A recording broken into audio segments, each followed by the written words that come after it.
À demain matin, 6h50. Écoutez bien, Yolène, parce que je sais que vous avez fait des expériences en cryo. Hein, absolument, le froid m'a sauvé de hyper Jean-François intéressant, Toile. la cryothérapie. Très intéressant. C'est pas tout à fait ça. C'est pas tout à fait ça. C'est Jean-François Tual. Rebonjour Jean-François. Alors, dans ce livre, ça démarre par des bonnes résolutions, une dizaine, pour vous dire exactement ce que vous comptez faire dans votre vie, puisque 40 ans, vous vous posez des questions, mais qu'est-ce qui se passe à 40 ans? Pourquoi c'est cette remise en question? Je pense que comme beaucoup, à 40 ans, j'ai trouvé que ma vie commençait à prendre un tournant extrêmement conservateur. C'est-à-dire qu'après avoir une jeunesse où je faisais pas mal de choses qui me faisaient marrer, je suis arrivé à la petite fille de province, mariée, père de famille, les enfants, tout ça, tout roule, tout. Ouais. Et puis là, j'avais un soudain besoin d'intensité, de retrouver quelque chose, de me sentir vivre. Et il y a eu cette image d'Épinal du froid extrême qui m'a attrapé. Et voilà, j'ai plongé là-dedans, j'ai mis le doigt dans le Vous tombez sur une vidéo, c'est ça.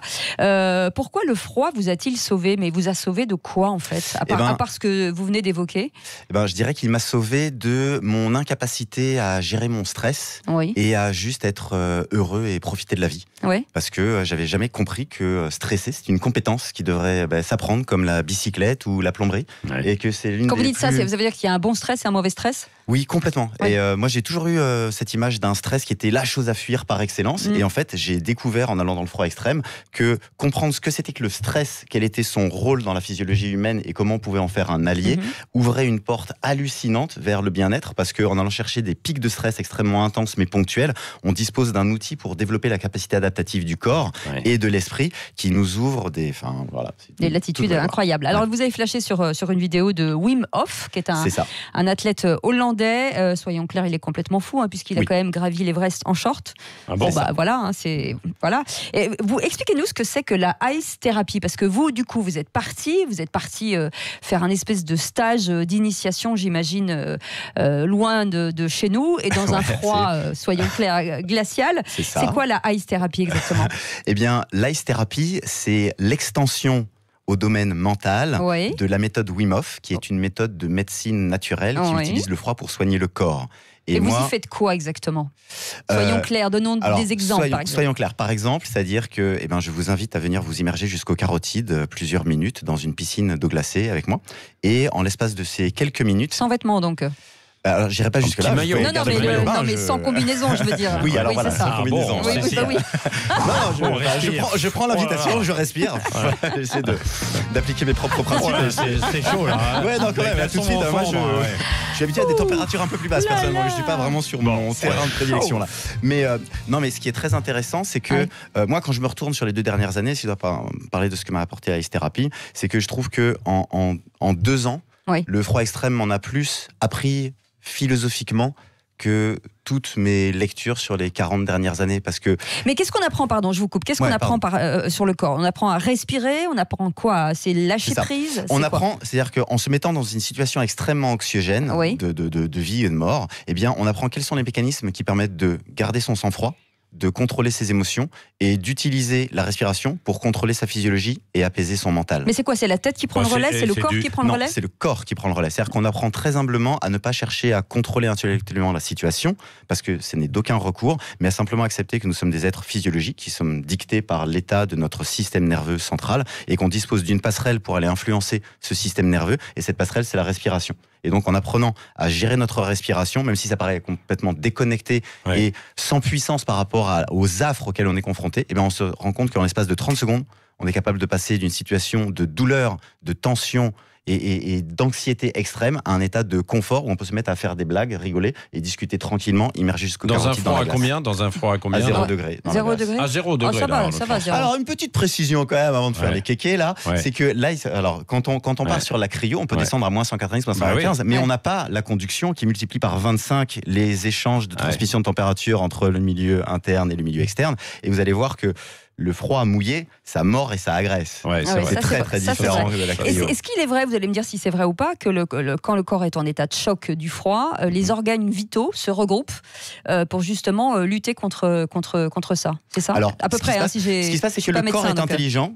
Et que donc, face au froid, il va décider de préserver l'essentiel, il va prioriser. Et donc, ce qu'il va faire, c'est qu'il va fermer les veines et les artères pour sacrifier les membres périphériques, les mains, les pieds, et pour conserver la chaleur à l'intérieur du corps. Et c'est ça qui est par exemple très intéressant, c'est que quand on rentre dans le froid, qu'on n'a pas l'habitude, d'après un bord, c'est horrible, je vais mourir. Et quand on développe, comme en méditation pleine conscience, une centration sur son corps, on se rend compte que oui, il y a des zones qui sont extrêmement froides, mais si vraiment on est rationnel, on est capable de se poser et de voir que le cœur, la rate, le foie, les poumons, tous les organes vitaux sont en fait préservés au chaud naturellement par le corps qui utilise la vasoconstriction, la fermeture des veines, pour préserver l'essentiel et sacrifier le reste. Ce qui veut dire aussi qu'on a très froid aux mains et aux pieds. Ça, c'est l'aspect gênant, mais bon. Mais combien de temps ça dure ? Une séance, par exemple, ça dure combien de temps ? Alors, si je dois... Une séance, c'est-à-dire que le temps passé dans la glace, ça va être pour une personne qui a jamais fait ça, de prime abord, et qui a très peur, qui est très frileuse, ça va passer entre 3 et 5 minutes, immergé jusqu'au cou dans la glace. Et c'est comme ça. Entre 3 et 5 minutes. Mais alors, on peut le faire comme ça. Il faut de l'entraînement, non Non. Aucun. Ah oui, mais le premier jour, on va dans des glaçons dans 3 et 5 minutes. Si vous venez avec moi, si vous voulez le faire, vous verrez qu'au bout d'une heure, c'est à zéro, là.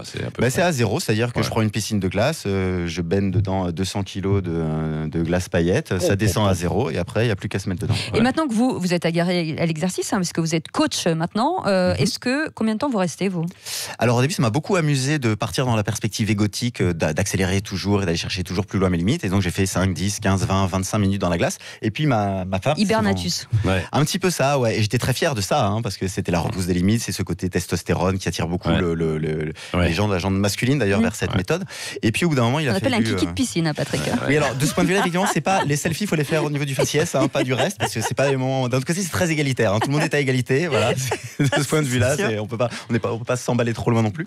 Mais ce que j'ai vu, ce que j'ai noté, disons qu'avec l'aide de ma partenaire, qui est souvent la personne intelligente dans le couple, elle m'a fait remarquer que c'était très très intéressant que je reste 25 minutes dans la glace comme ça, comme un petit Bouddha, mais que à côté de ça, dans la vie de tous les jours, je continuais de péter les plombs quand la 4G sautait ou quand j'étais dans les embouteillages, et que donc il y avait peut-être un problème d'approche, et que peut-être qu'au lieu d'essayer de m'exciter mentalement à me voir plus beau, plus fort que tout le monde, parce que j'étais capable de tenir comme un gros dur dans la glace. Fallait que ça serve dans la vie privée. Fallait que ça serve dans la vie de tous les jours. Ce serait plus sympa que ça me soit un peu utile avec les enfants. Et ça marche.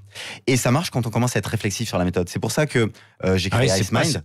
C'est que c'est pas la transférabilité est pas automatique. C'est-à-dire que à l'instant où vous plongez dans la glace comme ça, vous avez des bénéfices en termes corporels, physiologiques qui sont immédiats et en l'espace d'une semaine. Mais pas sur l'esprit.